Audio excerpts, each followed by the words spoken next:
Hey guys, if you love this episode, please like, share, subscribe, tell people about it, leave a 5-star rating and review on Apple Podcasts, and check out all of our sponsors that support this show: Sheath Underwear, Fungi Academy, Ohana Kava Bar, and Mushroom Revival. Also, big shout out to Student Loan Tutor.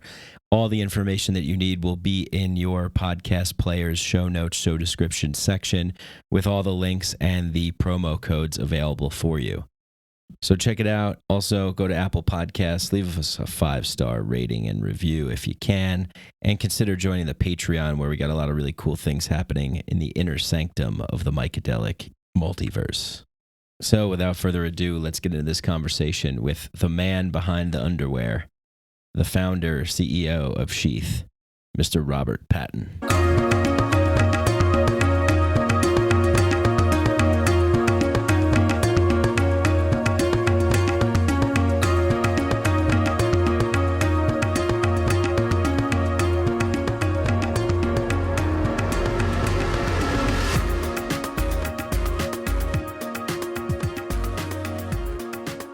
Hey, what's up, everybody? Welcome back to a very special episode of Mikeadelic. I'm Mike Brancatelli, you're you, and sitting across from me is the man, the myth, the legend, Robert Patton.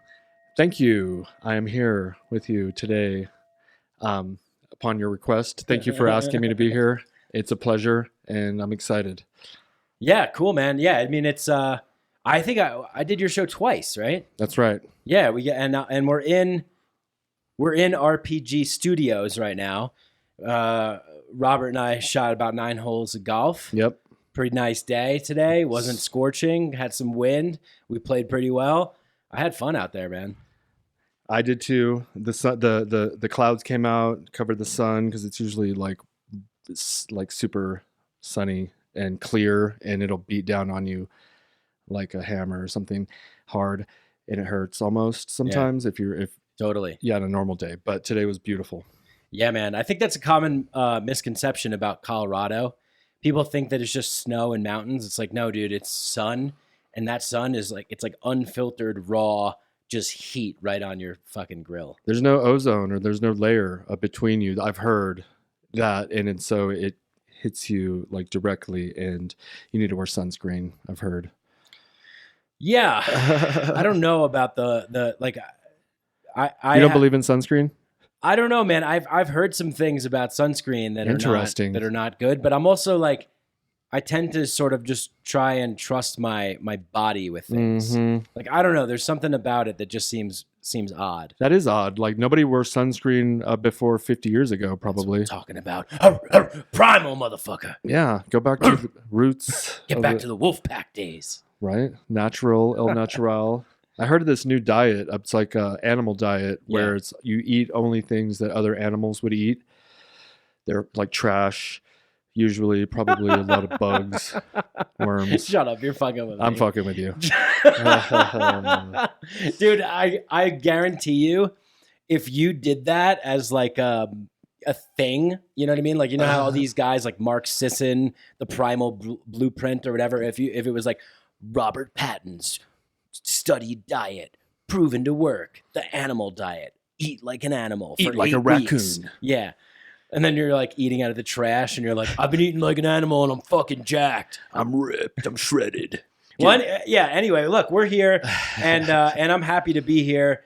I really enjoy your company, and I love coming down here. I love getting out of the city, and it's so nice down here in the mountains, down where we are. And you know, people that have been listening to the podcast for a while have heard me talking about Sheath. I'm wearing a pair right now. You're wearing a pair right now, obviously. So great. And, you know, I think that I want to talk about, like, how did you start this awesome company? And we'll go back in time, you know. Love it. We'll go back in time. A journey of self-discovery. One man. I can't stop doing One this mission. movie trailer guy voice. But yeah, people have heard me on the podcast talking about Sheath and how much I love it and enjoy it. And if you put in the promo code mikeadelic, you get 20% off, SHEATHUnderwear.com. So now they get to hear from the man behind the company. There's actually a human being associated with this company. Here I am. Here he is. I'm just a guy But I did just so happen to come up with a pretty cool design for underwear that many people, many men and women around the world enjoy. And it was kind of one of those things that was manifested, if you will, over time. I always had an entrepreneurial spirit. I sold some weed when I was in high school, sold some candy too. Yeah, I did that too. Yeah. Candy flipping. Not just kidding. Like literal Snickerses, Reese's, Skittles. Go buy them at Sam's, take them to school, sell them for $1, and you're like 10xing almost your revenue. I sold sodas. I was with my brother Matt Zian. We started a human vending machine company when we were younger, and we would walk around the city of San Antonio with those trays that you see people carrying at baseball games, walking the stands, and like, get your hot popcorn, peanuts, peanuts here, popcorn, candy, M&Ms. Yeah, nice voice. Yes. So we had sodas, just random sodas, and would walk around downtown San Antonio when it was hot. And we were making a killing. I thought you were talking about human vending machine, like a vending machine that dispenses humans. See, that's what the elites would like. They'd be like, I really need a guy to just, do some landscaping right now. And then they go to the vending machine. Beep, boop, bop, boop, beep. Yeah. D5. That guy looks strong. D5, that guy looks strong.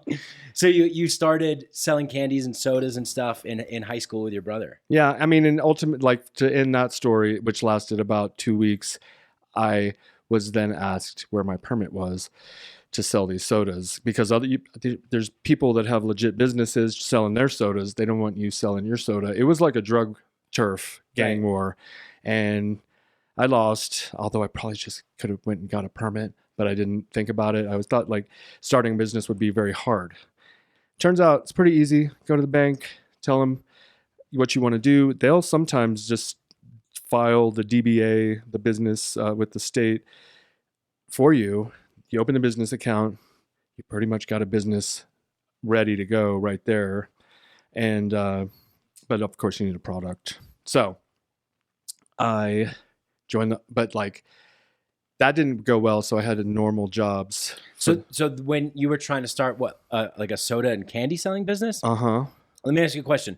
What gave you the inspiration or the motivation to do that? Because I asked this question because I never had that mindset of like, oh, I'm going to, like, I kind of sold weed and stuff like that, like when I was in high school, but I mainly just did it because it was cool and I got to meet people and things like that. I wasn't really doing it. And it was nice to have a little bit extra money, but I never really treated it like a business per se. What gave you the inspiration to say, hey, I can go out there and I can sell something, like I want to do that? I always kind of had that mentality. I remember I would go to, what are they, flea markets and set up a stand and sell whatever I could find, mostly the sodas. That was where the money was. That's where the money is. You buy them for a dime, sell them for $1, and I noticed that margin was significant. So why wouldn't you want to 10x your money? And I just was always, when I was in 5th grade for, what is it called? Career day. What do you want to be when you grow up? I wanted to be the president of a company. I wore a suit and a tie, and I didn't know what company. And it's funny because it's in the newspaper. Like I have a newspaper clipping of me in my little suit and tie, and the future unfolds, and here I am. I'm the president of a company. Yeah, there you go. So you always knew that. Like, what I'm curious to know is, how did you know that? Why did you know that? Did you have people in your life that were entrepreneurs? Family members, parents, uncles, anyone like that? Like, or was there something you saw on TV or a book or something? Or Oddly, the biggest influences in my life were movies. I grew up on, the TV were my parents, basically. My parents both Where worked. Did you grow up? San Antonio, and then Georgia, and then Southern California, and like back and forth between those cities and states. Yeah. My parents split up in San Antonio and went to opposite ends of the country, and I flew back, between. How old were you when they? 5. Oh, damn. Wow. Yeah. Was that tough? My older brother had a fit, if you will, and I was kind of numb to it. I was like, well, you guys are fighting, so I don't like that. So, okay. It was weird. Like when my grandfather died, it was just like numb. When my dad died, numb. But like I will cry. I'll cry on a commercial for, insurance commercial or something. But oddly, in these super serious scenarios, I'm just like, why am I not feeling anything? That's weird. Interesting. And I guess I would say my great grandfather was the most entrepreneurial. He lived in the middle of nowhere in Texas and started a ranch. And he was working the fields and working the land and had cattle and all the animals. Ultimately, the land ended up being very valuable because it had natural resources on there. And he ended up getting swindled out of it by some lawyers with smooth talking tongues, that because he barely spoke English. And I don't think he spoke English at all, actually. And so he got basically robbed, but they gave him $10,000 a month for the rest of his life, which was a lot of money. And anybody might take that if you didn't know any better. But if you really knew what the money value of the land was worth, we would have been like Dallas rich with resources and stuff like that. But that wasn't our path. Anyways, so a few generations go by. I'm doing my thing, dead end jobs, ran out of school, money for school, for college. I had like a little bit of money for college. I was working. What jobs were you working? I did payroll. I did human resources and accounts payable, and then just corporate account speaking. Nina speaking. Thank you for calling payroll. This is Robert. How may I take your how may I help you? And that was a fun job because people's pay was always very important, and I felt important as a person who was controlling their pay, but also getting it to them under, like people are always, I need the money. They needed the money, and it was always urgent. People live paycheck to paycheck. Yes. Yeah. So that was exciting for one of my early 20s.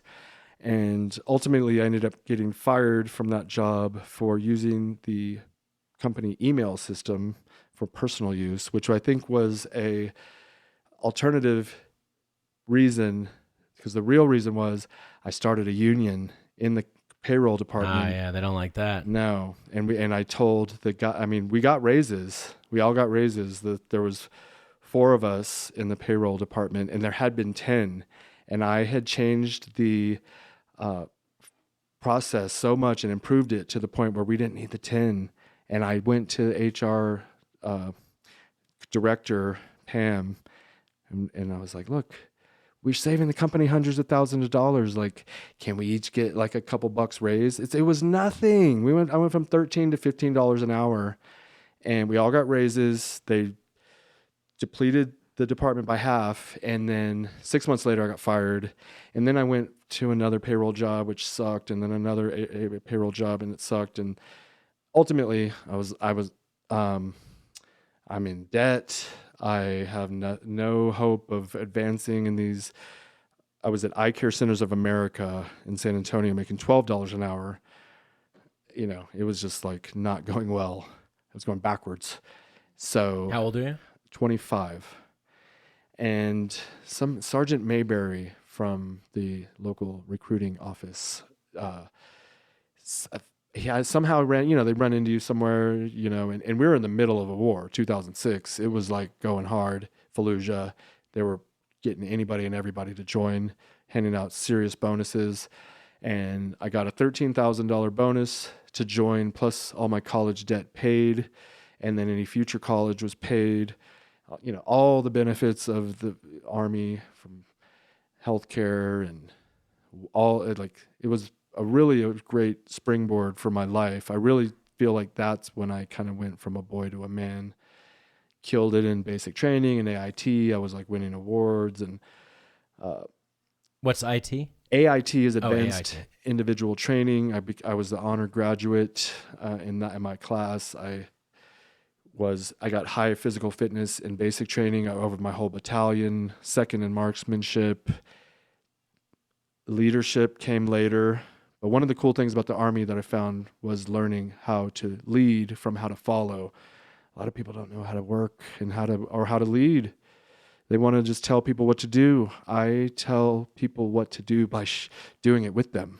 And I show, like, look, I'm here with you. I'm going to do it with you. I've done it. I'm not asking you to do anything I wouldn't do myself. And that's how I led in the Army. And that's like kind of a long way to get to where Sheath came in, because I was doing so well in the Army that I was promoted to sergeant. And on our second tour is when I came up with the idea for Sheath. And I was in Iraq with my team of 5 people, and we were in this city called Tikrit, Camp Spiker, and it's a forward operating base. But we had our own little compound that nobody could come in. Like, we could lock it, and it was just our shit because we were like a special unit, we'll say.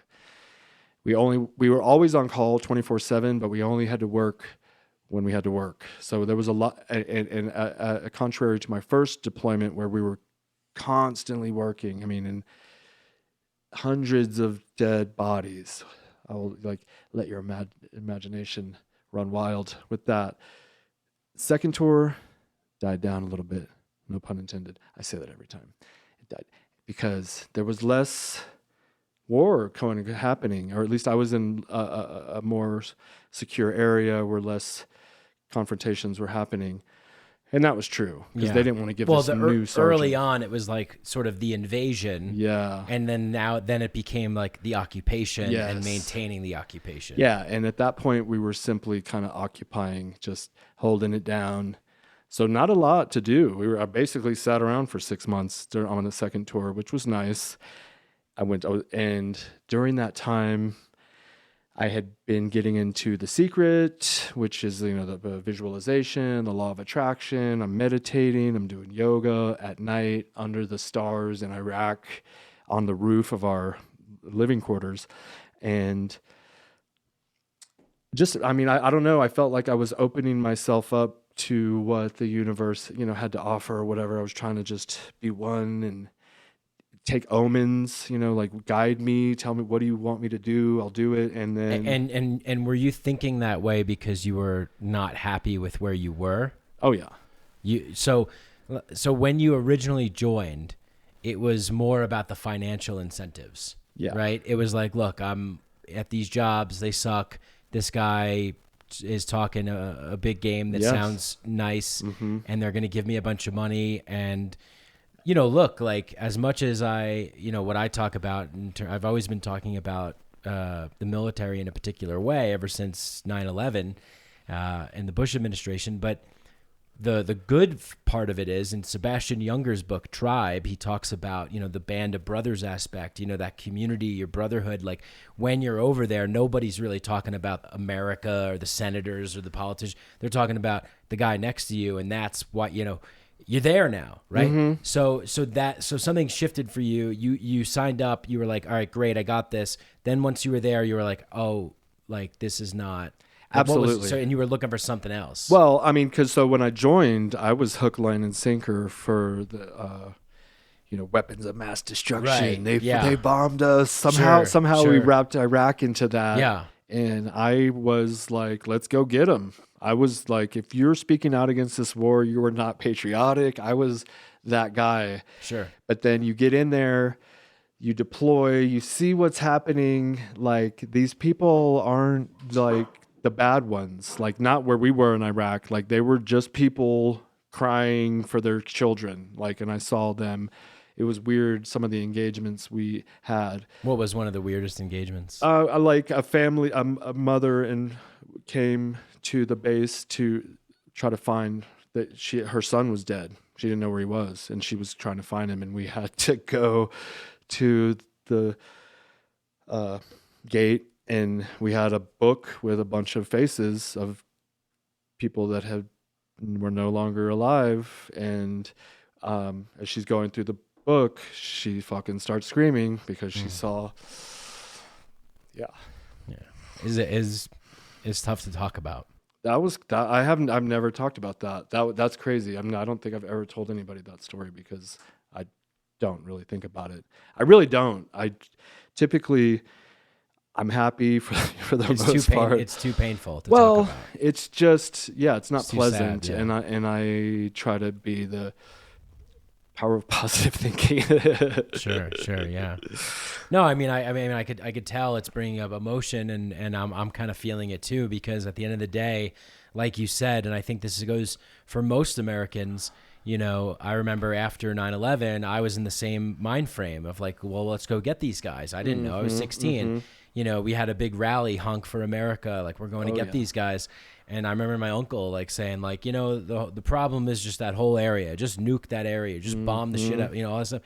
But we're so far removed from any of that stuff. There is nobody living in America today that is living in the conditions of a American military occupied foreign army. They have no idea. They have no clue what some of the things that you saw and participated in by being over there. And then when you're there, it's real. Mm-hmm. It's realer than real, right? It's surreal. It's like when you're on the C-150 or whatever they're fucking called, C-130. What is that? It's an airplane that will take you from Kuwait, you know, where we all fly into Kuwait where it's safe. We kind of camp Air John. We're playing ping pong and watching movies for 2 weeks, getting ready. And then you get on that C-130 and fly into wherever battle zone you're going to be stationed at for 6 months. And then, you know, you're on the hot tarmac. It's like hot, and you're getting off the plane and you're carrying all your shit and you're just going where they tell you to go, just like you do in basic training. That's why they do basic training the way they do, is because you're just following orders. And then you get to your place and it's just the unit that was there before you was kind of like in place. So you got to go and mirror them for a couple weeks, and then they transition, hand it off to you, and catch you up over on what's going on. Yes. And kind of you're the replacements. Yeah. And then that's an ongoing thing. So you do that when you know, before you leave. And that's the surreal aspect, is like, you don't have a fucking choice. You're on the plane, you're going, you're like, there's no turning back now. There's no turning back. Yeah. And so there's no fear. It's like a weird, for me anyways, mortars coming in over the walls, sirens going off. They had these CRAM things that would like shoot them down. They would triangulate the bomb as it's coming over the wall. 1,000 bullets go toward it, blow it up in the sky. Some make it over, and you run to your bunker. Eventually stop running to the bunker. It's like, I'm going to stay in bed, and if it hits me, if it hit the bunker, we're not going to make it, because it's this cement shell that I think if anything hit would just explode, and maybe you'd survive. But I felt like the luck of the draw, whether it hits my bed or hits that bunker, they probably go for the bunker. I don't know. But so you felt it pretty early on then. Oh, right. Like away. You felt it right away. You're like, holy shit, what the fuck? Because you said something at lunch that I thought was interesting, where you're like, this is what all of the guys pretty much think, is like they're on the same level in terms of like, what the fuck are we doing here? I mean, once you've been in for a while, and there's those good old country boys, maybe you might say, that are down for the cause regardless, because they're in it and they love their job and they're playing soldier, like Jocko Willink like to say. He likes to play soldier, and it was fun. There is an aspect of being a soldier that's exciting and fun and thrilling, and you're with your team and you're on a mission and you're important, and when you come back, you're a hero.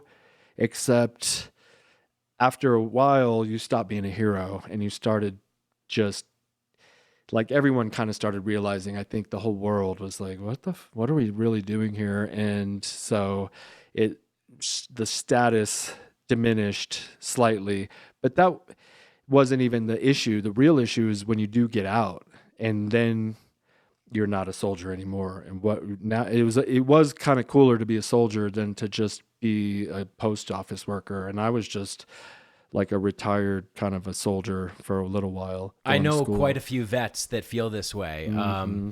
I'm good friends. I should actually introduce you to some of these guys. One of them is really looking for some brotherhood, you know, some community, and he feels that he had that when he was overseas in the military, and he is now back in his life, and or he's back at a life, doing a life that he doesn't necessarily really feel much alive in, even though what he's telling me overseas, he didn't really enjoy the thing that he was doing, but it was the camaraderie, it was the brotherhood, it was the kinship, you know, it was being in the wolf pack. Yeah. It was that kind of thing. And I feel that recently with my men's work, I'm sensing that is such a deep need for men to have that sense of connection.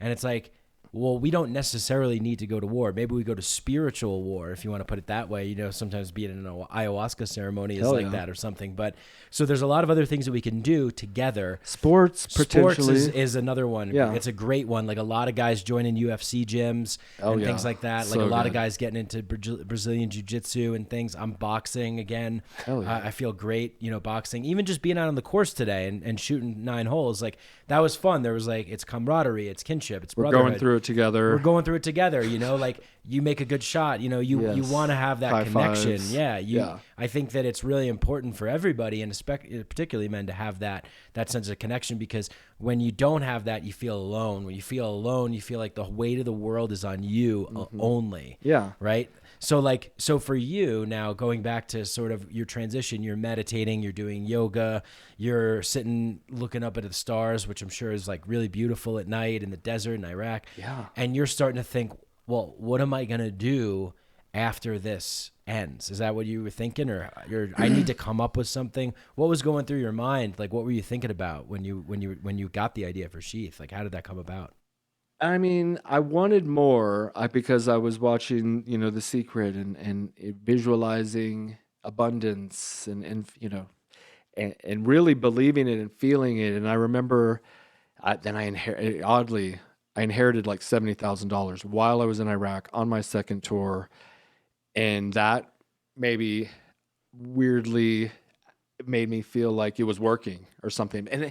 And some of this is vague memories, because it's kind of jumbled at this point. It's been 13 years, but I definitely, you know, like I've always had an entrepreneurial spirit. And I had another idea that was like $1 billion idea when I was 21 that I quit on, and we could get on that. But it was keys, crazy keys. You don't have any crazy keys on your keychain. No, but I do have a key for my podcast studio space, which is also the space for the Denver Mushroom Cooperative, where they hold their monthly meetings, and it has a print on it. Yeah. And it was just printed keys. Yeah. And I had that in 2000. I had that idea, and I think it was right before this tour.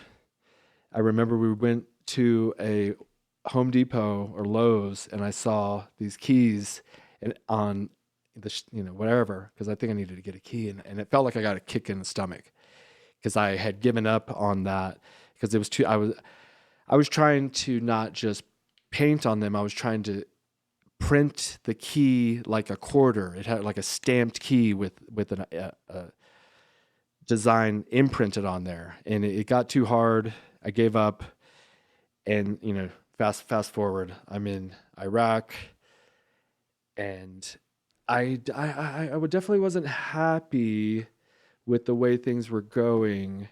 I was just kind of going through the motions at that point. Although I was doing very well in the Army at this point, there was something, you know, I wanted more. Okay. Yeah. So I even re-enlisted while I was in Iraq that time, to do 4 more years.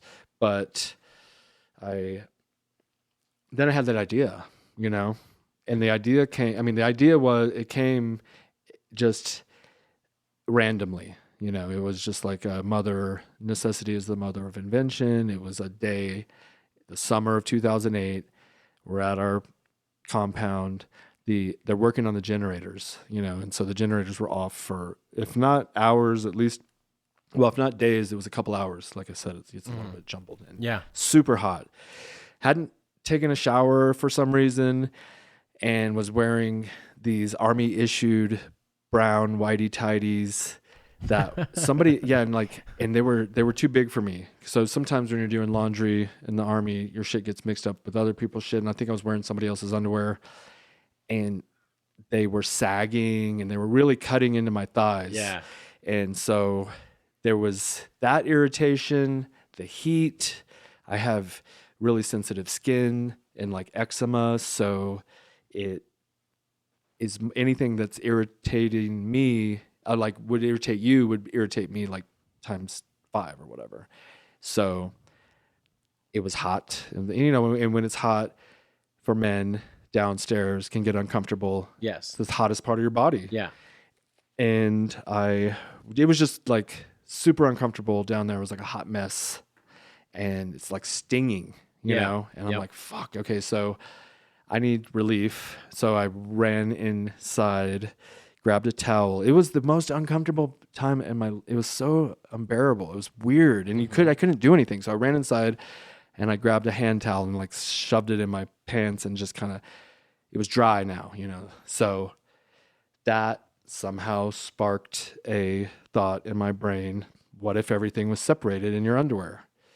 Like a little pouch, not a little pouch, an amply sized pouch. Of course. A pouch that separated your boys. So of course I wasn't like, oh, I'm going to invent this thing. I was like, somebody had probably invented this. Let me go online. Bop. Pouch underwear.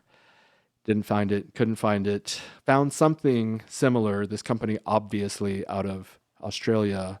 Decent design. It does have separation.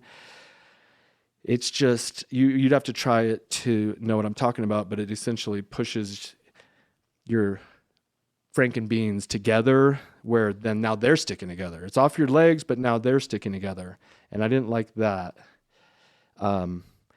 So I felt I needed to design my own pair, and started right then and there in Iraq.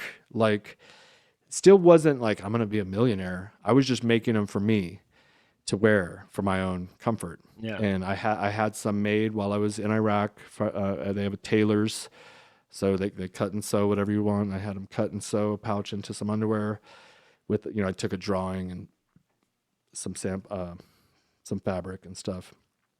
And they were snickering a lot. It's kind of like, what? And what are you going to do with this? You're going to smuggle drugs? Maybe. You can do that with Sheath, but we don't. That's not what it's for. Right. And well, I always tell people that are listening to the show, I'm always like, because I have a 2 mushroom sponsors. So I'm like, and it's music festival season. Concerts are opening back up. Sheath underwear, so I didn't say anything. You put the pieces together in your mind. You get creative. Yeah, use your imagination. Yeah. There's a pouch right where your boys go. And right. It should be, shouldn't be getting frisked too hard down there. Yeah, exactly. So, it started there, but it was years before anything happened, because I was in Iraq. I was still in the Army. I just re-enlisted, and you get excited at first, and when I got home, I bought a sewing machine. I was sewing samples, giving them to my friends, and got mixed reviews. If you're ever going to start a company, sometimes your closest friends and family are not the ones you want to give samples to, because, like, to this day, there's one guy he was my best friend. He's the guy that said I had doll feet, Johnny Boy. Had what? He says I have doll feet. Doll feet? Small little baby Oh, really? feet. Yeah. I didn't notice that. I know. He was just giving me a hard time, because you heard our boots 8. It's a pretty average size, but he had like a 10, and he was just giving me a hard time. Yeah.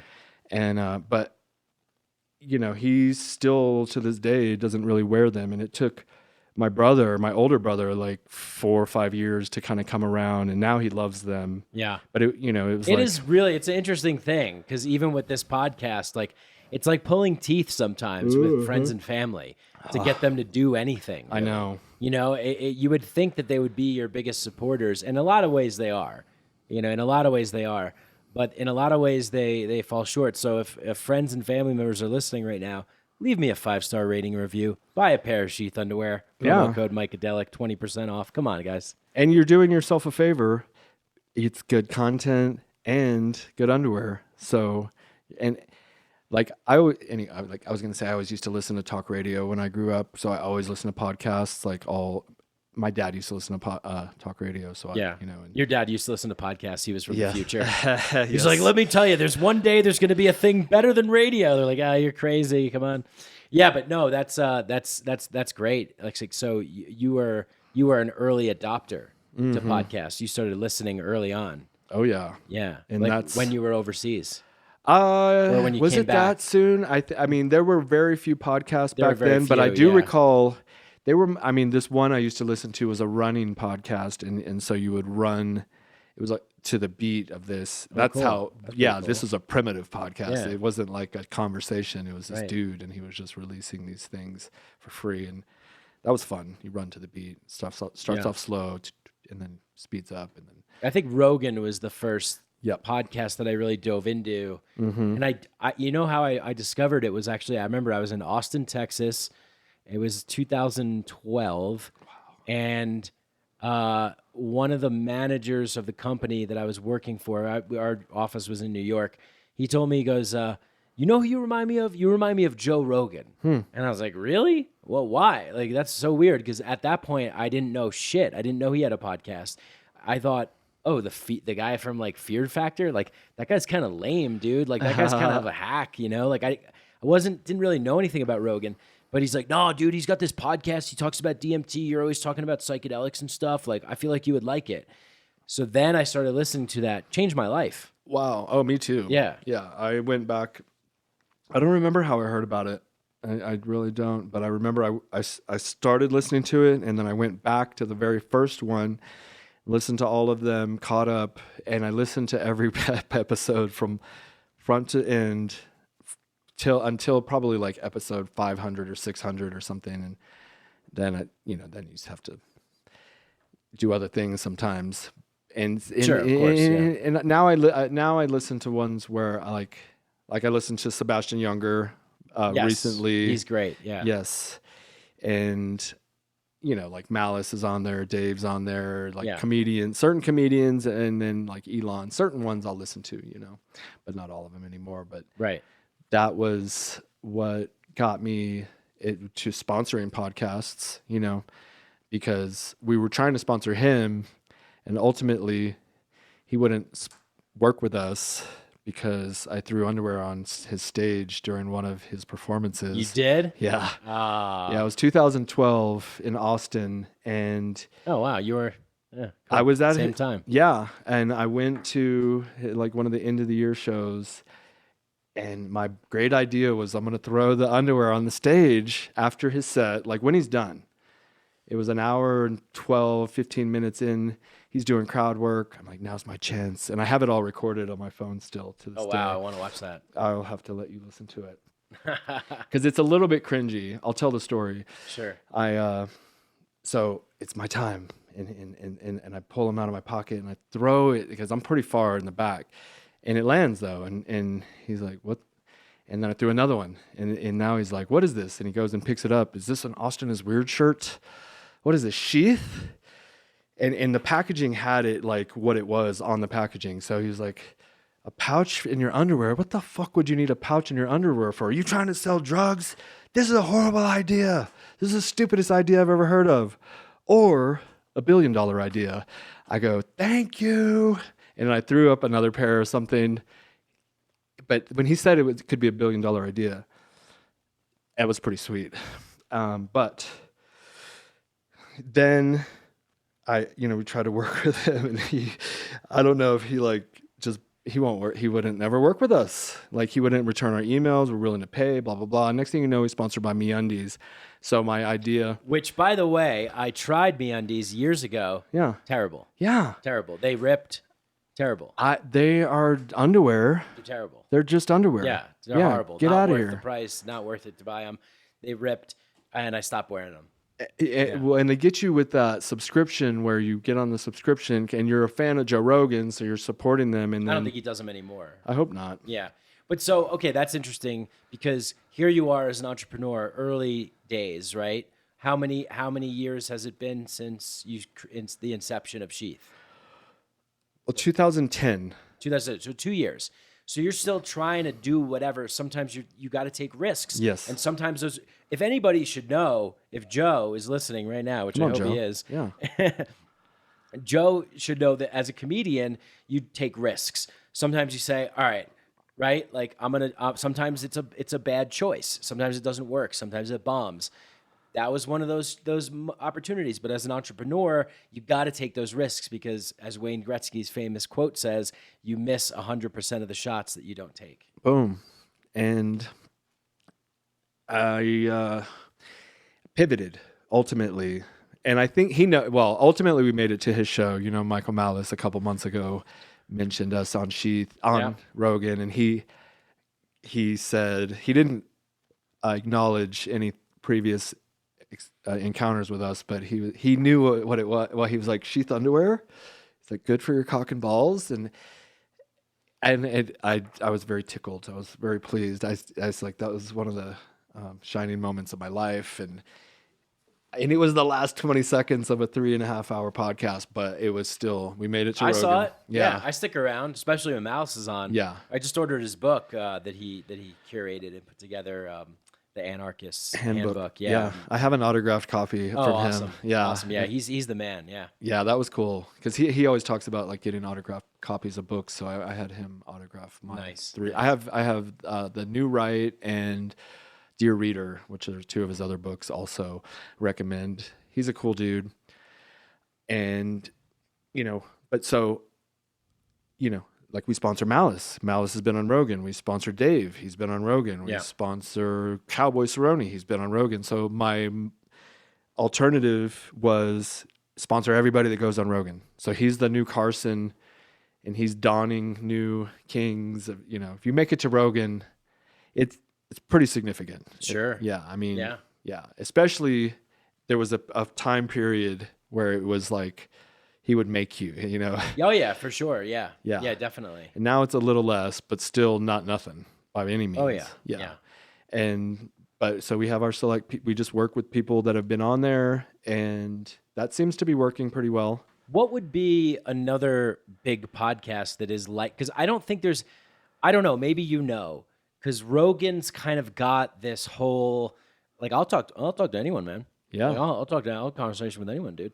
Trying to. It's hard to do a Joe Rogan impression, but he has a show where he popularized DMT. He got that out there in the public consciousness. Like he's gotten a lot of things. He's helped MMA a ton. Like he's made a lot of people. Like a lot of people's careers have blown up. I mean, like you mentioned, Dave Smith being one of them too. Like, but what's like that? What are some other podcasts that are like that? Where it's like a guy just talks to anybody for a couple hours. I mean, Lex Friedman? Friedman was a few different people went through my mind as far as like top podcasters would be Tim Dillon. We do work with him, right? But he doesn't have guests on like rarely. Joe does. Yeah, rarely does he. So that's what I mean, on. like a show like that where it's like it could be anybody. It could be like a psychedelic researcher. It could be a scientist, or it could be a comedian. Or we've been on Lex though again through Malice. Right. Malice brought us up on Lex, and I told Malice he's a little bit protective of us. It's kind of funny because I'm like, should we get on Lex? Should we sponsor Lex? He's like, why? I already got you on there, and I'm like, yeah, okay, fine. And Tim Pool been on there twice he's another big podcaster. Right, yeah. And we're not sponsoring him, but we've been on there twice from Malice. And then Michael Bisping in the Believe You Me podcast. It's like Bisping is kind of following in Rogan's footsteps in that he does the announcing on the UFC. He's not a comedian. He is on Netflix a lot. He's been in movies. Is that the Believe You Me's with Lewis, right? Yeah, Louis J. Gomez, yes. Okay. And it's one of my favorite podcasts. We've been sponsoring them for a couple of years now. Highly recommend it, Believe You Me. He's funny. He really is. Yeah. He's quite witty. Yeah.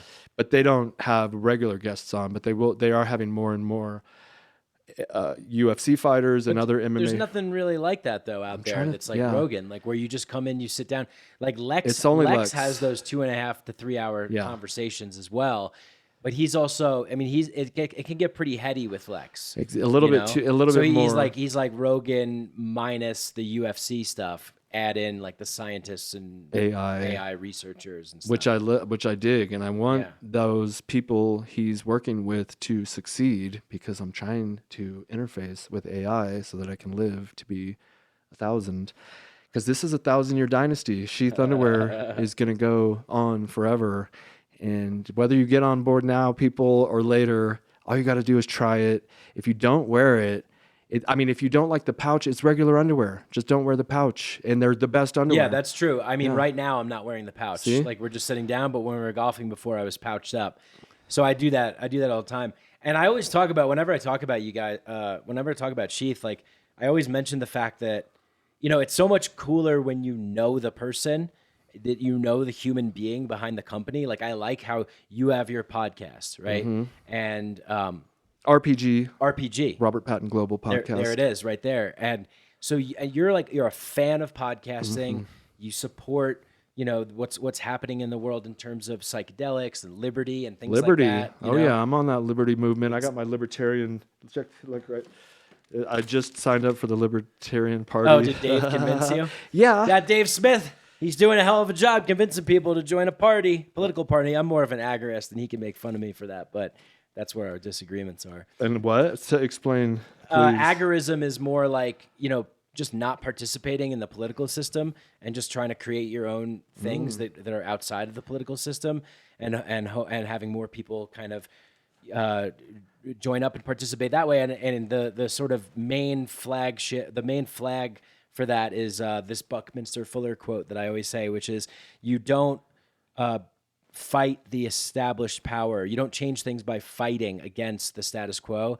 You build appealing alternatives that make it obsolete. And I see that happening a lot right now. I see that happening with a lot of people. I mean, I just pretty much do whatever I think is the right thing to do, according to me, and try and get around any of the, I think that Ron Paul did a good thing because he was on the Republican Party stage. I just don't know, but who knows? Maybe Dave has it in him, and he's dug in his heels enough to get a movement going. I think he has. He's definitely inspired a lot of people, so he could potentially bring the Libertarian Party up to prominent recognition. I believe that. I always believed that with Dave. It was never my thing, really. I just didn't. I went a different way, but he. It was happy to hear him on this other podcast basically say that, that he recognizes me as being, somebody that kind of gave him that encouragement, and he's just got it, man. He's got a way with words. He's able to put things together. He's able to really explain things. You do too. Well, thanks. I think philosophically, Dave and I are very different. Cut from the same cloth, nonetheless. I mean, we were both influenced by a lot of the same people. But anyway, and your verbal ability to kind of explain shit. See, I can't even say that. It's very, like, when I try to retell people what I heard on Part of the Problem, it comes out like a turd, and then they're like, "What is this liberty shit?" Who cares? It's hard. It's hard to. You're throwing away your vote. Yeah, it's hard. It's hard to sort of communicate to people, but. Yeah, I mean, we did it with decriminalizing mushrooms in Denver. I mean, that was something, it wasn't a big political grandstand sort of bully pulpit thing. It was just a grassroots ballot initiative. Mm-hmm. And it passed, and we changed the law, and we're changing the culture, and we're changing the society. And well, I was in part of the legalization of marijuana here in Colorado when it was still under petition, and I was out there picketing. I was out there with the getting signatures. I went to the malls and just walking up and down the street to get signatures. So I did play a tiny little part in that. That's awesome. Yeah. I mean, so it's like, but it's good to know the human being behind the company. Like when I talk about you on the show, when I talk about the product, I always bring up you too, right on. Because you're the guy with the vision who's created this, and you have a certain kind of, there's a certain essence and aura that you're carrying forward in the world with this. It's not just you're, selling underwear. I try. I want to be like a Gary V, a little bit less douchey though, or like not douche. He was very inspirational until it got to the point where, okay, I've heard everything you have to say. You keep saying the same thing. Win. Got it. I win. Okay. No, but he got me over my fear of public speaking, talking on even Facebook Live, Can I tell you something? Yep. First time that we recorded a podcast, since then, you've vastly improved. You've like dramatically improved.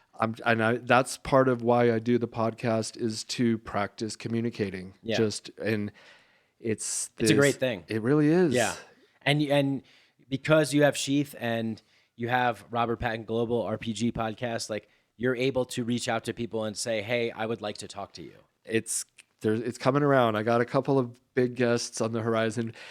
I feel like that imposter syndrome, and like Bisping said he would do it. He hasn't done it. Cowboy said he was going to do it. He didn't do it. They will. I think so. I think so. And I've gotten quite a few UFC fighters. We just got Malice that's coming out next week. And you had Mike Brancatelli on twice. I know. And dude, that show Mikeadelic is sick. That's what I'm saying. I get to have conversations and people, like a few more doors open up for me. That's right. And because I'm a little bit special now that I've done something somewhat significant. I think you've done something majorly significant. I think that just by creating a company and having it be successful over 10 years. Yeah. I mean, it's one of the most difficult things to do, I think, is for a lot of people out there. You know, they think like, oh, I could never do that, or, oh, you know, that would take so much work, or like, oh, I would have to do all these things and I don't know how to do it. So crazy. Yeah. And it's like, you're just, I was there, but all you're doing is stopping yourself in your mind before. Talk to me a little bit about that, because you recommended a book to me and your brother too, that I listened to one of the times I was here on my drive back. Right. It was Think and Grow Rich. Think and Grow Rich. Right. Napoleon Hill. Right. And so there's, you know, principles. There's a certain mindset, I think, that you need to have if you want to bring something that's in your head into the world, right? It's fucking magic. It's like, I have an idea, I see the movie in my mind, boom, now it's here. It is kind of like a magic trick, because it's like pulling a rabbit out of a hat, pulling Sheath out of your mind. Pulling a rabbit out of a pouch, a Sheath pouch. Ooh, that'd be a good ad. Yeah, talk to me about some of the difficulties, the challenges, the mental, just negative self-talk, if that ever showed up or anything like that. Like, well, fortunately, as I mentioned earlier, I had that idea about the keys, and the key idea I gave up on. Right, so with and that killed you. It did. I remember I got like punched in the stomach when I saw it, and I told myself that I wouldn't give up on this one. So that's one thing. You have to, you need to really believe in whatever it is that you're going to do. Like, because some people might kind of lie to themselves. I'm not sure. Like, maybe about being a comedian, I really want to be a comedian, but then they go do it and then they end up giving up or something. Like, that's a good example. Fighters are also good examples. You have to give it your all. Yeah. Well, I can relate to this because there was this, I wanted to act, and I wrote 2 movie scripts, 2 full-length scripts. Wow. We did a short movie promotional video that starred a couple people in it, like that were on the show Heroes. There was the show Heroes. Yeah. And Ron Jeremy was in it. He played a gangster. Nice. I want to find the copy of it. I don't know where the hell it is. I think we posted it on MySpace. It was so long ago. But basically, me and my friend, so we did this, and I really wanted to do it, but I think that I just over-romanticized it, of like what the actual life is of like a screenwriter and an actor.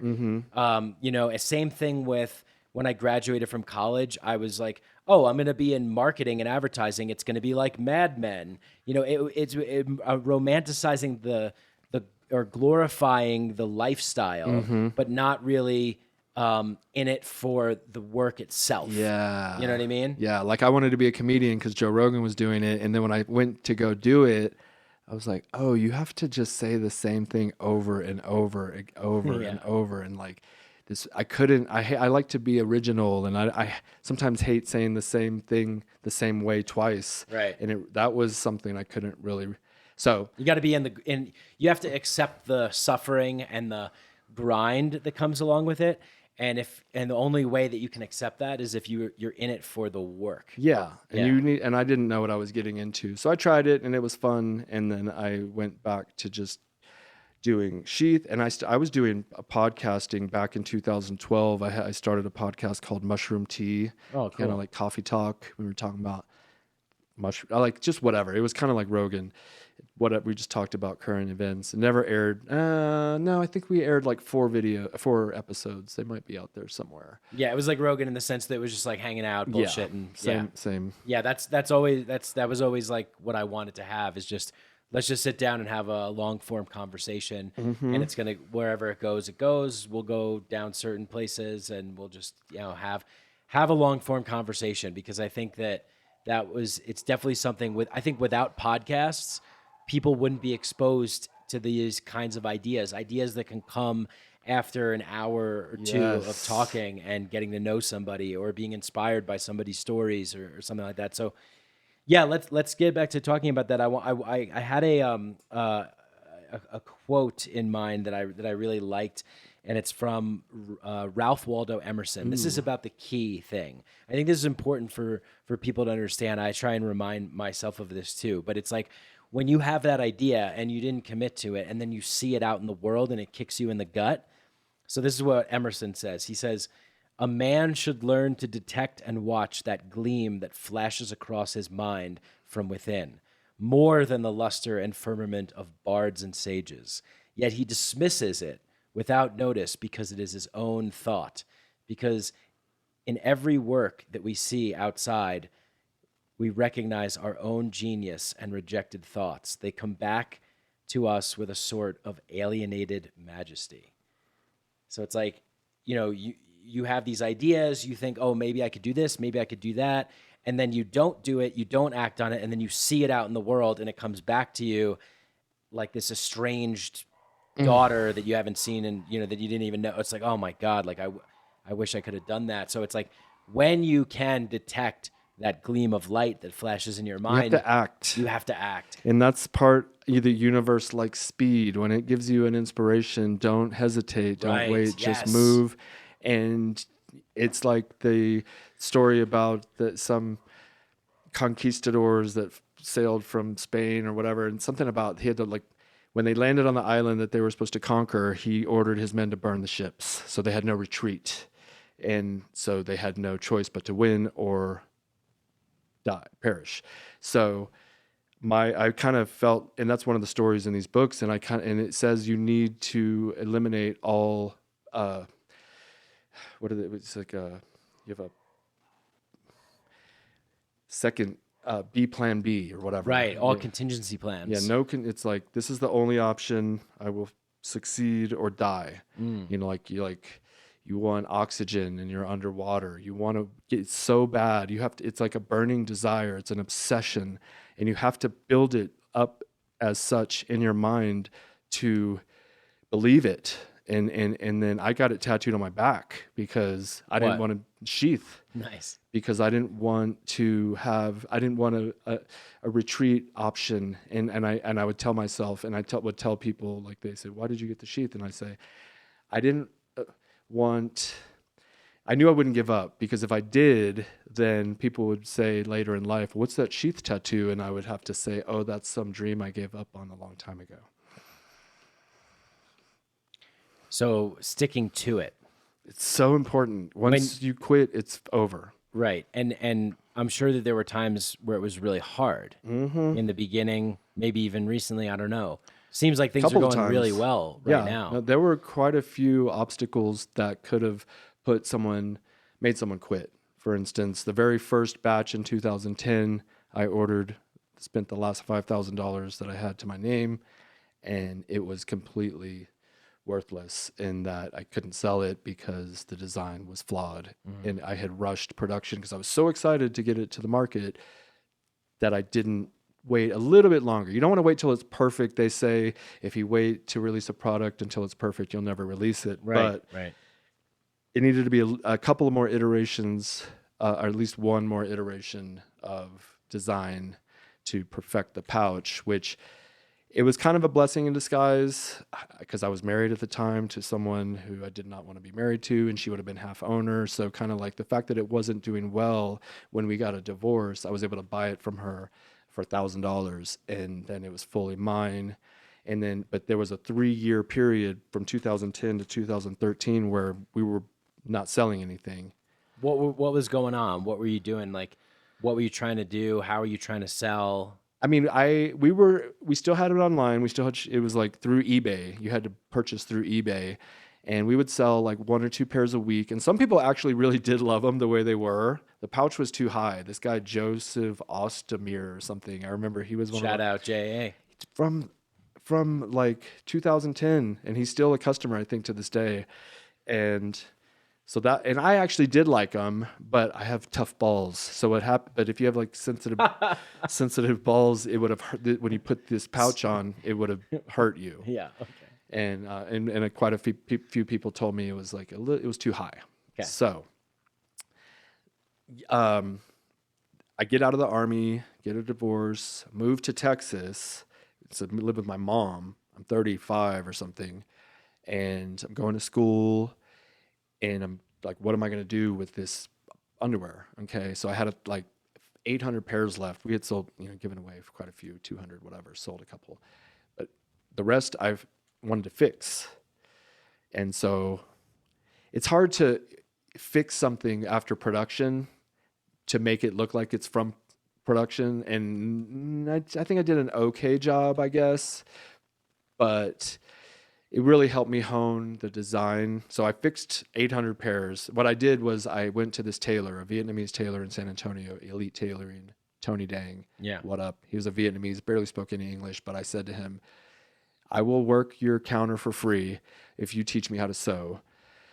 And they thought I was up to something, like they were super suspicious, but I was getting money from the government to go to school at the time, so it was paying my bills. And I was like, look, I have money. I'm not trying to take your money. You don't have any money anyways, but you just elaborate plan to take run over. the local tailor out of town. Yeah.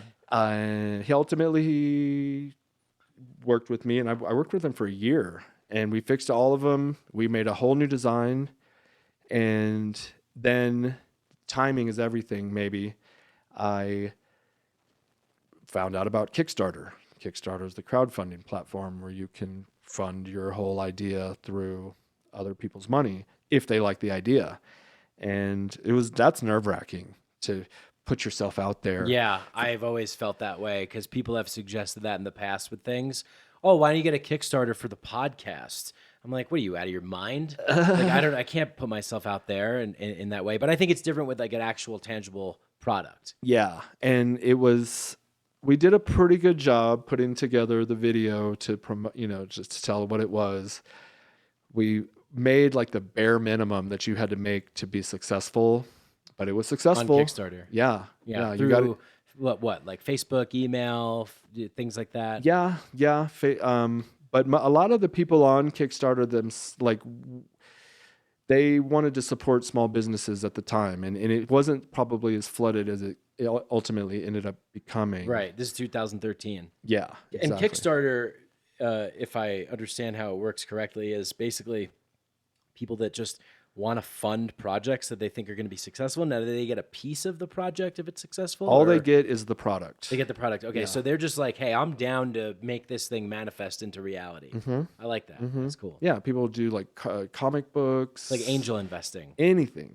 But angel investing, you're like you part owner, where these people weren't You're part not. owner. Interesting. But it's called, there's a proof of concept that's like a term in business and stuff. And if it's successful on Kickstarter, then your proof of concept is probably good. Ish. Not all the time though. I know some people that were successful on Kickstarter for like cell phone cases, and then they end up with a closet full of cell phone cases. Interesting. Yeah. Okay. I know, and that happened to a friend of mine. And So you were successful on Kickstarter. You made the bare minimum that you needed to make. yep. And then Then we get the product. We ship it out to everyone. Everyone's loving it. We sell out. We order more. The next order comes in. I've spent everything I had on this money. I mean, this replenishment order, and it was totally foobarred. Like what I got back, it was all mangled. The threads were everywhere. The pouches were sideways. They were like these tiny little pouches, like on Shynasty underwear. hey, do you have a sideways cock and balls? We'll get Sheath underwear. Yeah. For the deformed genitalia of America. Yeah. And then that took me a couple of months, and then I I didn't open them all at first. It took a while to like come to the reality that these weren't good. I think maybe the top ones were fine or something. And I remember one night though, I start opening them. I'm like, open, and it's bad. And there's one good one, bad. And I'm like, like racking my brain. What are we going to do now? Okay. So I don't want to sell these and make a bunch of people upset with me. So what do we do now? And that would be an obstacle. I don't have any more money. I'm not do another Kickstarter. Yeah, Well, that is an obstacle. What did you do? we did another Kickstarter because that was the only thing I could think to do. And ultimately, we had to find another manufacturer also. Right. Yeah. And so And you're saying we. So who's this we? we would be my younger brother, Matt. Okay, Zian. great. Yeah, Matt. Yeah. Yeah, and Good friend of mine. he's a great guy. It was the instigator. Like I had the idea, Oh, good. but I was still in the Army and I was kind of doing pretty good. I was in it, You're still in the Army in Texas? no, this was so this is earlier. backtrack to the prodding. Gotcha. So he was like cattle prodding. Yeah, me. he was the energy behind like, come on, man, you can do this. Yes. We can do this. I'll help Yes. you. Okay, great. Yes. Awesome. And so that kind of got it off the ground in 2009, 2010. And then fast forward, we got to do another Kickstarter. He's still with me. Neither one of us had been paid for up to 3-4 years at this point. And still working on it. No money. Okay. Zero. I mean, we made like $30,000, but that all went back to replenishing and then, so whatever. And then, but we had to get another manufacturer. And this is where magic comes in. And I might cry again, because every time I do, but I probably won't because I said it. But here we go. Like, we're lost. Like, but I'm not going to give up. I'm not going to quit. I have it. It's on my back. I'm not quitting. And this company had reached out to us which happens all the time, to do our manufacturing for us. And for whatever reason, I obliged. I sent them a sample to make, and then what they sent me back was better than what I sent them. Like they had made it a little bit better, and in my opinion, some people like that old design and they want us to go back to it. But anyways, I had that sample in my closet, and I put it on real quick and I took it off. But when I put it on, it was like this warm rush or washing over of calm and peace. It's like, this is it. I was like, this is it.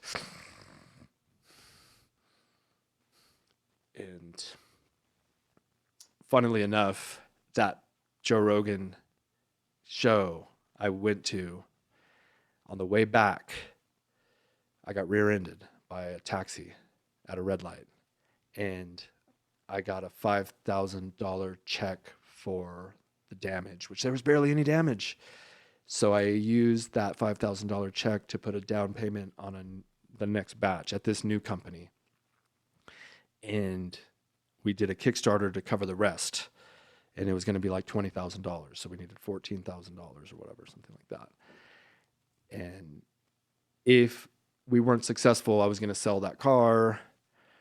I was going to come up with a way to do it. I had a plan for that. But what ultimately ended up happening was we reached back out to all the first Kickstarters people. They all came back for the most part. And then we like doubled or tripled the original Kickstarter. And like the rest is history. But like during that interim, when you're unsure, like what's going to happen, I would go to the closet and I would grab that pair and I would put it on. And I knew it was like, it was weird. I just knew. I was like, this is good. This is fucking good. People are going to love this shit. Yeah. And they do. I mean, a lot of people do. Like you guys who's listening, you've never tried it. You might not like it. There's that. But so many people love it, including me. Yeah, I love it. Yeah, it's funny. And it's just like, but it's just underwear. And then it is just underwear. You're not going to change your life per se. But it changed your life. Yeah. Yeah. You know, and I think that this podcast has been about that. It's been about that entrepreneurial spirit, that never give up, that do or die, make or break, putting it all on the line, taking the risk, $5,000 to your name, putting it all on the orders.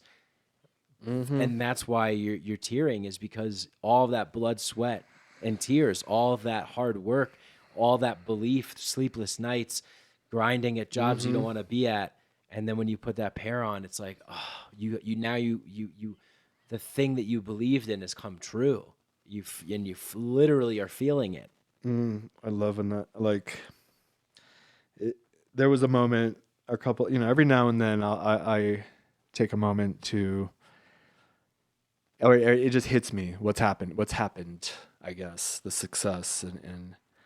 And just so everyone knows, like, we have doubled every year since 2013 because of not how smart I am. It's just a good product. So you say that a lot, right? Like even when I was on your podcast last time, you're like, I'm not such a smart guy or whatever, blah, blah, blah. But you are, because like, we're not talking about being an academic, but in the sense of stick-to-itiveness, idea, belief, I will not give up. I am going to make this happen. I'm going to do whatever it takes to make it happen. That win, in my opinion, that wins 9 times out of 10, or that wins more times than the brainy, heady guy sitting in his Ivy Tower. Yeah. Ivory Tower. Yeah. And, the Ivy League, kind of Ivy, yes. that thing. And because you could sit around all day and pontificate and philosophize about all kinds of shit. And Lord I know knows all these I've fucking facts. done that. Yeah. I'm guilty of that shit.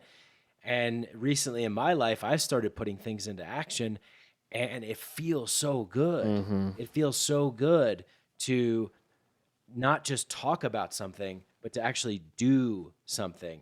And, to do that. So I do think you're a smart guy. I mean, you have to be. I mean, look at where you are. You let me drive that Tesla before. Dumb people don't have Teslas. I'm kind of average, we'll say, and maybe a little bit in certain areas above But you understand average. what I'm saying? The scale. Yeah. Like I'm not saying like SAT. Right. Smart, but there's a Well, that's what I certain want kind to of get across to intelligence. people, though, Yeah. that if you, just because you're not this genius doesn't mean, like, I got a 900 on my SATs and I have a very average IQ score. Like, if you look at what average is, that's where I'm at. Right. And that's fine. In that domain. Yeah. Yeah. But I did do something relatively significant, and it's a 1,000-year dynasty. I'm modest. You don't have a boss. Yeah. You're your own boss. That's right. How great is that? It's pretty sweet. I still get scared of being canceled. You're not going to get canceled. What the fuck are you going to get canceled? I don't know. Every now and then I'll say something that's not even that controversial, but anything political, we just kind of try to stay away from for the most part. Yeah, but you know what? Like that, I think that you're not worried. I don't get a sense that you're worried about that. I mean, no, you're not that way. You're not provoking or anything like that. I mean, maybe you have thoughts that aren't like we all do. 9/11 was an inside job. I thought it was legit, and then I started thinking maybe it is. So that's the kind of thing that, and I can say that because everyone can say that, but there's certain things that might be conspiratorial. That just means that you're thinking. Yeah, conspiratorial. I mean, this past year, conspiracy. If you like, conspiracy has been basically grouped into this one stereotype of people, right? It's like, oh, you must be like an alt-right, a conspiracy QAnon lunatic. Yes. And it's like, no. I happen to have ideas that I think independently for myself and come to my own conclusions about things. And, a lot of the time it's about how I'm feeling about something. And a lot of people just go with the group. But to be an entrepreneur, you can't just go with the group. No. If you would have went with the group, you would have been, still doing tours in Iraq.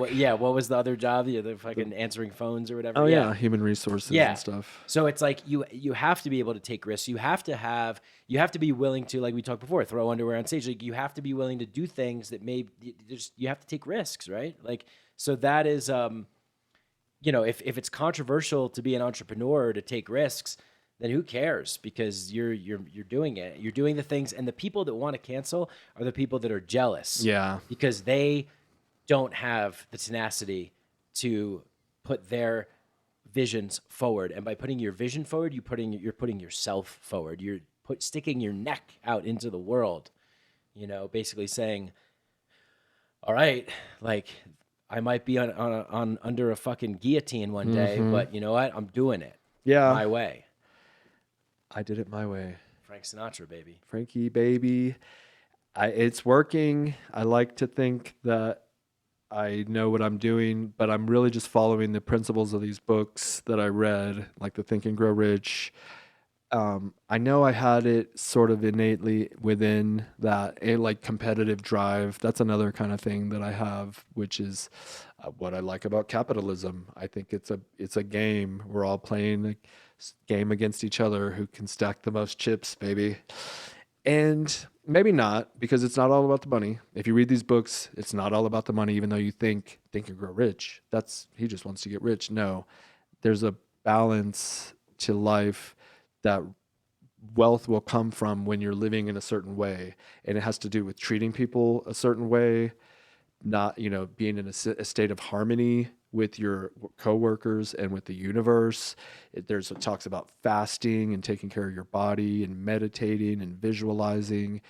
And then the other, you know, the persistence and having faith. The faith is like principle 3 in Think and Grow Rich. And I have it tattooed here on my arm. It was the first tattoo I got. And people think it's like faith in Jesus, love Jesus. But it was really about Think and Grow Rich in having faith in your vision, you know, in your mission in life, and just believing in yourself that it's like people say, why me? You know, and then I'm like, oh, why not me? Say that. Why not you? And if there's a reason why not you, fix that reason, you know. Like I don't deserve it. I was bad when I was a kid. I was fucking a little shit. I used to steal stuff from people because I wanted stuff that I didn't have, and I just took it. But I learned from that as a child, and now I try to give as much as I can, anytime I can, because I'm trying to right that wrong, if you will, because, you know, just balance everything out. And I think I've given back at this point more than I ever stole, which is like candy and maybe like a stapler, glasses. Well, it probably wasn't about the monetary value, but it was about the action itself of taking. Exciting. Yeah. Yeah, a little bit. Yeah, I did that too. Like I wanted to see if I could get away with it, you know? But yeah, then you transition more into that adult mindset. And, you know, I mean, now you are the steward of a kingdom that you've built here. A little bit. It's your own little kingdom, your own little land. And you give a lot. You're very generous. You know, like you... I think every time I come here, I'm always like gifted something, and you know, whether it was golf or going to lunch or whatever, let me drive the Tesla. I mean, that was sick. Like, you know, just all that stuff. Like, you're just very generous, and your brother has spoken very highly of how generous you are as well and giving. And I think that when you make that switch, it's like you're here to serve a larger mission. Yeah, you're in it for the long game, like you said, that 1,000-year dynasty. Yeah. You don't get to have a 1,000-year dynasty if you're just about making money. Yeah, that's what people think and some, I guess, maybe become that way. You're thinking like Bezos and Gates. I'm not sure if they're good or bad people, but not all. And a lot of entrepreneurs and self-made men are good people. And Cameron Davies, I mentioned, I had him on my podcast recently, and he's an entrepreneur in San Antonio, and he's just doing really well. So you sponsor all these fighters. For instance, we sponsor fighters. These people, they're not making that much money, and they're going for their dream. And like, there is a benefit for us to sponsor fighters in that they usually weigh in Sheath, but it's also something I find fascinating in comparison to like entrepreneurs. Like, I feel like every fighter is their own little entrepreneur, and they're fighting, you know, like they are their own company. Like their body is their own Right. company, and they're using it to get to the top. And I'm using Sheath, but it's that spirit, that You're drive, like that that hunger. Kickstarter person Yeah. for them to Yes. say, hey, you need a kickstart. Yeah, a little bit. Everybody needs a little kickstart, because I could imagine that when you were there, you were like, I need a little kickstart, and people showed up for you, Yes, and you want to do that for others. and I do. With podcasts. You're doing it for this show. Hey, You know, I mean, Mikeadelic has gone through a lot of changes in the last couple of months, and we're releasing new episodes, and there's different kinds of things happening. And you know, I mean, you've been a great supporter of what we're doing and what I'm trying to do and what I'm trying to bring into the world and create. More than generous, I think. And you know, and I think that it's a really special kind of thing. You know, when you see somebody who's like willing to, you know, work with you and partner with you and believes in what you're doing, it's a really special thing. And you know, you have this vision. I would imagine that. I'm curious to know, what are you thinking about for the future? Like, are there any other projects that you're really getting turned on more with, and you know, or is there certain things that you want to see for Sheath? Like, what are you thinking, like long-term big vision stuff for the next maybe 2 to 5 years or something? A lot of it, we use a lot of outside entertainers for promotion, and there's a little bit of vanity here, I guess, but I would, in a sense, rather like Aubrey Marcus. He is a great promoter for On It, and because he's like the face of On It, and he's a stunning, good-looking, fit guy with very intelligent, and so he promotes On It, and I kind of want to be the guy that promotes Sheath better than anyone else through podcasting, through our YouTube, and we're building like a podcast network, which is kind of just it's a passion, you know. So that's a passion project. When it comes to Sheath, the goal is just keep the pace we're going. We've been doubling. We might triple this year, which we're having a really good year. And I want to keep that growth, keep it being able to help my team and then all the people we work with. It's just about like it's about, there's a lot of giving. I want to give. We want to, we help with animals, dogs. You might hear some dogs in the background. Yeah. There's a couple dogs downstairs. Last time I was here, you had a bunch of puppies. Yeah, we fostered animals. Yeah, animals, and we want to continue to do that. Foster children, give back to the like maybe some sort of community center where the kids can go and train, where they some camaraderie. I get maybe become the mayor of Woodland why Park. not? Yeah. And Are you familiar with Grant Cardone? Oh yeah. Yeah, I like something that he says where he says it's actually selfish to be poor. Yeah. Which I thought, like, if I first heard that, I said, "Oh, fuck you, man. Yeah. Fuck you. Go fuck yourself with that." But then I really thought about it, and the way he explained it was, when you can accumulate wealth, then you can give and you can fund things that you love. Mm-hmm. And I could tell that Robert Patton Global RPG podcast is a passion project for you. You're really loving this podcasting thing, aren't you? I do. Yeah. It's just thrilling, and when I was, before any of this stuff, I remember I was like 18, 20, and I went to a radio station because I wanted to get a job as a DJ. And I went and knocked on the door. Nobody answered, and then I went home. And Yeah. that was it. That was my effort at that time. And that is another like just indicator that you need to, if you really want something, you have to try really hard to get it. And I feel like maybe I could have been a DJ or whatever, but I gave up. Do you have And to now- make sacrifices too? Yeah. And believe in yourself though, don't just, because it's, you go home, they didn't answer, and you're like, I wasn't good enough anyways. It was never going to happen anyways. And you believe it, and then you go about your day, and what could have been never was. So that's that, and that's fine. and I'm happy where I am. And I get to do this. It's like the universe rearranged itself so I could still do the podcast. And what a beautiful thing. And I love being a guest on podcasts. I love hosting. I don't know. I think I like being a guest a little bit more just because there's less pressure. Because like with Malice, I was like, and you, I'm so, just nervous. And I don't want to embarrass myself with real podcasters. Yeah. Well, if you're a teacher once told me, if you're writing, you're a writer. Yeah. If you're podcasting, you're a podcaster.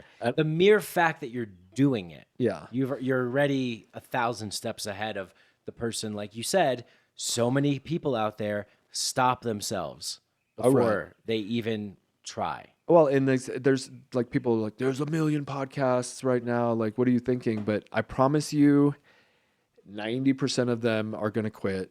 It's like the tortoise and the rabbit or whatever. Just you stay in the race, and tortoise wins the race. Just stay in there. And I'm not in this.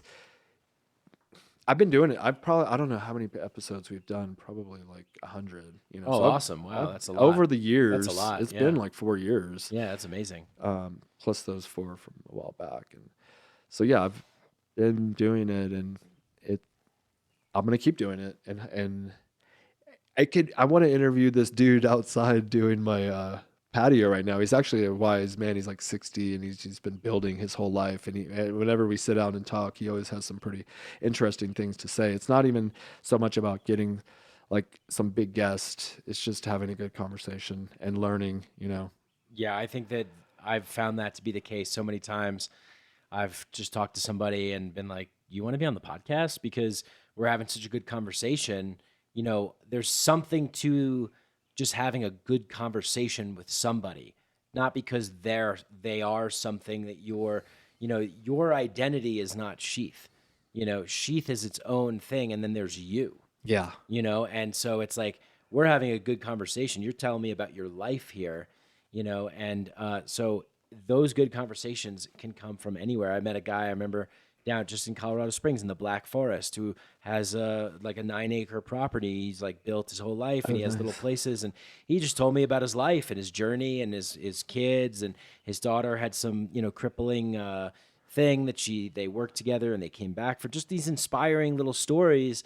And, you'd be surprised. Like maybe you won't be surprised. You just go and talk to people, and you'll find that most people have something to say, and people's opinions, people's thoughts, people's perspectives, right? They matter. They're different.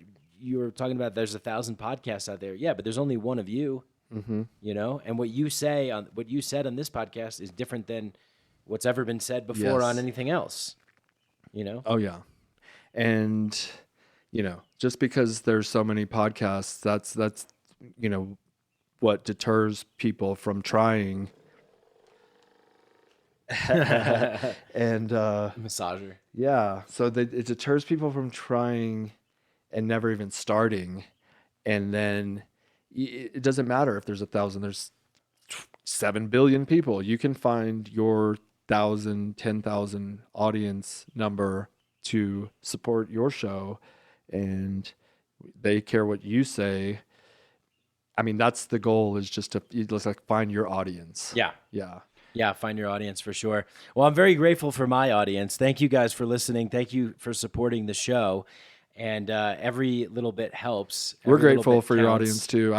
We get a lot of support. Sheath sees the orders coming through. We do appreciate you all who are buying and supporting us, who supports his podcast. I just wanted to interject that. I appreciate you all as well. Thank you. Thank you. Thank you so much. I always tell people it's a win-win-win, because it's like if you like the show, then you put in the code mikeadelic, you get 20% off at Sheath Underwear, and then you get a pair of underwear. So that's a win for you, win for the show, and then it's a win for you for Sheath. So it's win-win-win. Yeah. I don't see anything like, I'm just so happy that I have products that I love, like Ohana Kava Bar is another one. Oh, I love Ohana Kava Bar. Just so you know, I use it good every day. It just so happens that the guy that owns it is one of my good friends. Yeah. And I met, I went to a float tank. It was called Luna Float Spa, the isolation tank. Yeah. And he had left, the guy at this Ohana Kava bar had left some of his product at this float tank. So he's into that whole psychedelic thing also, or whatever that might be. Yeah. Meditating. Altered states. Yes, altered states. And the owner at the float spa, he said, try this tincture. And I tried it, and it was like pleasantly calming. And so very nice. I went and did my float, and then a few days later I went to this dude's bar, and I met him, and Kava bar. Yeah, the Kava bar. And it was kind of funny because I was like telling him, I was like, you need to open earlier. I went at like 1 and it wasn't open yet. He didn't open until 3. And I was like, dude, what are you doing? You're like giving away, you're like passing up customers and shit. And we just kind of, sorry, I went on a little rant, but he's a good dude. The fucking bar is like popping off. The culture is like very welcoming. It's like cheers, you go in there and everybody knows your name and they hug you and everyone's real friendly and everyone likes the kava. It's a good alternative for alcohol. Definitely. Yeah. Definitely. And it's a root from the South Pacific that makes you calm and happy. And people have been doing these ceremonial drinking the beverages for eons. Yes. And now it's, being brought to you here on Mikeadelic. It's great, man. I loved it. I remember they sent me up some stuff before I headed out to Costa Rica. Ooh. And so I took the kava extract capsules with me, and because it was just easier to transport and stuff. And there were days like where I just like would take one. You don't drink alcohol when you take it. They don't mix together well. Right. But we would just be places, and people, they come up, like we're at one of these boutique beachfront places, laying on a hammock. Would you like something to drink? And I'm like, I'm fucking chilling with a kava right now. This is great. But I'll take like a smoothie or something, sipping a smoothie, laying in the hammock, having a little kava. I took one today. I'm like super calm and relaxed. I think it helped with my golf game as well. Just kind of like get relaxed. It really does. Very calm and relaxed and uplifted in a good mood. So I dig it. Yeah. Definitely try it. And so, again, you're supporting the show, you're supporting an entrepreneur, and you're getting a new experience in the process. And I use it. I love their design too. Oh, he fucking went way hard on the design. I love this guy. Relax. I've seen this guy in ayahuasca and mushroom spaces. Oh yeah, this like trickstery kind of jestery tortoise face mask guy. Oh, I think it's a turtle. Turtle? I don't know. Is it? It looks like a smiling face. Oh, it is. Oh, it is. Like a mad jester. Oh, that's cool. But it also, I see the turtle too. Yeah, it is both. That's both. funny. It's like oh, it's both. Yeah. Oh, that's crazy. That we both saw two different things. Wow, that's like one of those. What is that called? Like the Rorschach thing? Yeah, where it's like the gold or the blue dress. Lanny, Laurel. Laurel. Dude, that was so weird. Anyways. Yeah. So before we go, I want to ask you two things. One, for people listening right now, we talked a lot about, like your journey and the challenges that came up.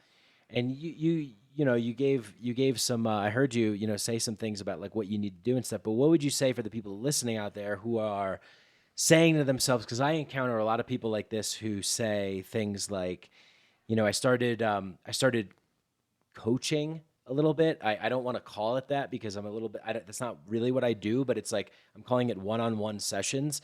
And I have 3 people that I talk to right now. And one of them is like look, I wish I could do these things. I wish I could do things like you're doing them, or I wish I could do that, but I got a wife, I got kids, I got a family, this job, it makes me money and I can't just like quit it all and do something. Other people feel bogged down, locked in a certain position. I wish I could do this stuff, but I just can't right now because I'm so busy and I don't have time. What would you say to people like that? I mean, I was there. So when I first started, even like the process of beginning to shift my mind to believe that I could exist outside of the matrix or my 9-to-5 job. So it comes with a shift in thoughts that takes a little while. So it's not going to be like, right away. So get the fucking book, get Think and Grow Rich and start reading it, because it's going to take a little while. I don't care if you're 30 or 40. Colonel Sanders didn't start KFC until he retired after he was 60. So you can, it doesn't matter where you are in life, but you need to start working on your mind. And it starts for me with this book, and you might watch The Secret. I kind of like The Secret, but it's a little hokey, but just kind of start believing that it's possible first. And then the universe, like magic, will start rearranging itself. And believe it or not, call me whatever, I don't care,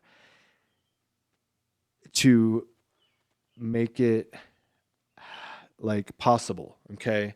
And then you got to wait for that inspirational idea. And when you have it, you have to act on it.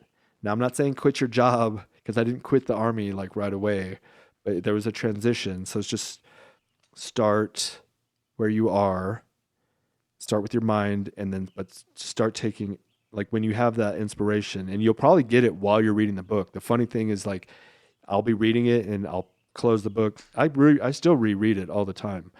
And it gives me new ideas to this day. It's like kind of like the Bible. You know, you can just open the Bible and say, ooh, that's inspirational. Sure. It's very similar. A lot of stories of successful men that did it. There's many examples, thousands and hundreds of thousands of men have done this. You can do it. Women can do it. So it starts with a belief, and it kind of has to, there's like a morphing process that I think has to happen. Right. You have to stick with it because it's uncomfortable, because we've all been conditioned. A lot of us have been conditioned that, you know, you can't do it. Like, oh, that's for those people. How many people actually make it in Hollywood? This is what my mom said to me. I remember when I was trying to be an actor and stuff. And I realized that I didn't want to do it. But, well, not a lot of people make it, you know, blah, blah, blah. And it's like that negative talk and that condition. It's in your own head. It's in your head. It seeps into your unconscious. Society, schools, teacher, whatever. They want you to conform and be obedient order takers and workers. Follow the program, follow the protocol, play it safe, do the job that you don't like, justify that you're doing it because of the money so you can support people. But at the end of the day, only you can answer to you. You can't say, you're not going to, you know, at the end of your life, like you have to be able, I think that you have to be able to say, I fucking did it. Like, I did it. I lived my life, like, for me and not for anybody else. Yeah. You know, because that's what you want, right? You don't want to, you know, say, Be another I could have done, I like should have done, yeah. I wish I had, you know, then you start telling these stories, and you tell the stories over and over to justify your decisions, right? But there's something about taking a risk, taking a chance, going for it, believing in yourself, and being uncomfortable with that change, that process, because you're coming out of that negative paradigm. It's a paradigm shift. Yes. You're coming out of that container and you're moving into another one, and it's always going to be uncomfortable. It's always uncomfortable when you do something new or you do it in a new way. But if you stick to it, so this leads into my second Well, real question. quick though. Yeah. So, and it needs to, whenever you decide, whatever it's going to be, it needs to be an obsession. They call it like a white hot burning obsession, where it's, you wake up in the morning, you're thinking about it. You go to bed, you're thinking about it. All day, you're thinking about it. If it's not that, good luck.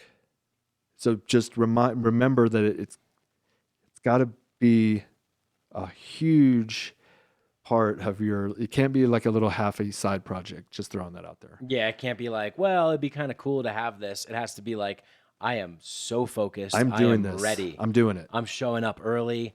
I'm thinking about it as I'm dreaming about it. Eat, sleep, and dream. Yeah. Yeah. So what are your daily practices? What does a day in the life or a week in the life look like for you? What are you doing every day?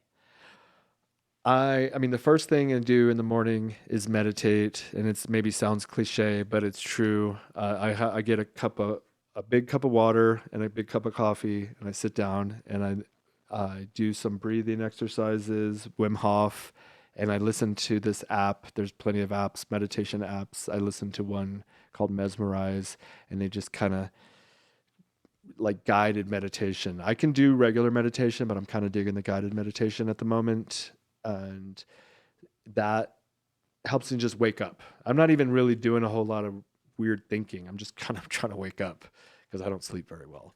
And that's a huge part of it. I don't eat too much in the morning. You know, I'll have like a couple strips of bacon. I don't want to like bog myself down, so I have like turkey bacon and a lot of coffee. I take a lot of vitamins, you know, Alpha Brain and Shroom Tech, Immune, zinc, and like I can give you a list. A lot of vitamins. I do TRT. I don't know if that's relevant. What's TRT? Testosterone replacement therapy. I am 43, and Joe Rogan does it, so of course I'm doing that. Is it noticeable? Yeah, it's pretty good. It's pretty good. I've been doing it since I was like 35, though, so almost 10 years now. Okay. And I do it through like a medical facility and whatever. Okay. That's fine. Reading the book, have fun. Like making fun a priority can sort of alleviate or make, you know, just your life more balanced. So I do try to go play golf or, you know, do something that you love and train some kind of physical. I exercise every day in some shape or form, even if it's just a hike, you know. Right. Yeah. You got that cool trail over there. You got the boxing bag out in the driveway. Exactly. You got the sauna, the gym there. I saw the kettlebells and the mace. Yeah. So the sauna I've had it for a while, but I've just started using it more. And I'll tell you this, if you guys know anything about heart rate variability, I was telling Mike, and it just increases your heart rate variability the next day. At least for me, I've been tracking it and it's significant. And that has to do with your energy the next day. So if you have a chance to sauna 20 minutes a day, wherever at your gym or wherever, I recommend that. The meditating, I mean, the Wim Hof has been huge for me. I take a bath every day. Oh, nice. Yeah, just to relax. I have like a nice big bath. You put like mineral stuff in it, or some salts and stuff. I mean, you want to live your life in as much harmony as possible. I mean, I try to be positive. Success Through a Positive Mental Attitude is another book that I highly recommend. Very similar to Think and Grow Rich, same author, but just a little bit more focused on everything you do, having a positive attitude during the process, because it really helps things go much smoother. So just that's key, like staying positive. That's hard to do sometimes. But you practice that every day. Yeah. And I read books that teach methods of maintaining that state of mind and why it's important. So that's hard. Anyway, I mean, that we all have our days are different kind of every day, but mine it's kind of wide open. So I have to be a little bit disciplined. You know, then I work from like 2 to 4 hours a day on sheath shit, because I have a team that does most of it and I check in with them. A lot of meetings with agents, a lot of sports agents and marketing agents. A lot of cool stuff is about to come out. Cool. As far as content. Mark Norman stuff is going to be coming out. Oh, Michael nice. Malice stuff's coming out. This dude's jumping out of a helicopter wearing sheath only. Awesome. So a lot, working on a lot of the creatives. I have fun with that. I write a lot of the ad copy that you might hear on other podcasts like Tim Dillon, LOL, just kidding. I wrote his content and he went way off script. Way off script, And I like to be creative, I draw the new designs for the underwear, the packaging, and I smoke a lot of weed. Is that horrible? Yeah. No, it's great. I mean, as long you're doing things that facilitate growth, learning, and creativity. Yeah. Every day, and you're in a position right now where you have sort of a well-oiled machine going in a team, and you're managing and checking in, and you're doing a lot of fun stuff that's work, but it's not feeling like the work that you were doing back in 2012 or 2011, when you were just starting off. That was the grind. I was doing all the busy work. I was doing grind, everything. Yeah. And now you were the knight, fighting in the army, and now you're more the general or the king. Making the decisions, and sometimes hard decisions, right? Sometimes saying no, right? Like sometimes you get involved with things that don't pan out, but sometimes they do. And I could see that you have the vision boards and stuff that Love really the vision boards. I have every day I wake up looking at a picture of Jason Momoa and a bunch of other stuff, get uncomfortable, get comfortable being uncomfortable, things like that, just trying new things, doing new things. And so I have those visual representations up there, and I think it really does help to see it, to see it every day. Dude, so many of those things I put on my vision boards have come true. And no, that's one of my newest ones. So that one hasn't come true yet. And the plane hasn't come true yet. But a couple things. One, once you've, I'm going to backtrack a hair and then I'm going to come back to the vision board. Once you've made it to it, like not even made it, but like once you've started the business and it's kind of going, there's something to be said for like letting it breathe. Yeah. And so many people want to go do this separate project, your parts. Yeah. Well, no, but like, so we hired a go-getter a couple years back, and he just wanted, like, we got to hire this guy, and we're going to do this project, and we're go, like, and we're spinning our wheels and doing extra shit that was leading us nowhere. Honestly, like and had we just not done anything, we would have been better off. So just doing shit. Ooh, let's create 12 days of Christmas, and like we're gonna send out emails every day. That was the thing, and it was a total bust. And we sponsored this guy that was a total shitbag, and for the first time ever with Sheath, we were having money problems. And I remember I threw something at the wall with this dude. I was like, we've never had money problems until we brought you. And like, ultimately we phased him out a little bit. Shout out to, who you are. Well, good, because I love that. I love that you said that, because people think that you have to keep doing all kinds of shit. Yeah. And it's like, no, you don't. Focus on a few things and make them great. Yeah. And then allow yourself to have fun, take a break, enjoy. Like when we were here before, you were like, oh yeah, something with the website, whatever. You're like, look, we're hungry. Like, let's go eat. You know what I mean? Like, the business isn't gonna die because of this thing. Let's just go have some nice sushi. We'll come back and then we'll fucking, get back to it. Yeah. I think there's something really important there about giving yourself space, letting it breathe, and not trying to do every single thing that you could think of under the sun. Yeah. Cause then that's bad. I've worked with people, like I'll do podcast consulting and stuff, and, people have these ideas, and then they go, oh, what if we did this? What if we did that? What if I did this? What if I did that? Or, hey, I'm just getting into podcasting. Like, what do I need? I was like, you need to be good. That's it. Just get good. Yeah. Then worry about the equipment and the thing and this and the sponsor. People want to get into podcasting and go, I want to start a podcast. What about sponsors? How do I get sponsors? Jump right into sponsors. Yeah, I want to get like 50,000 listeners. Well, be good.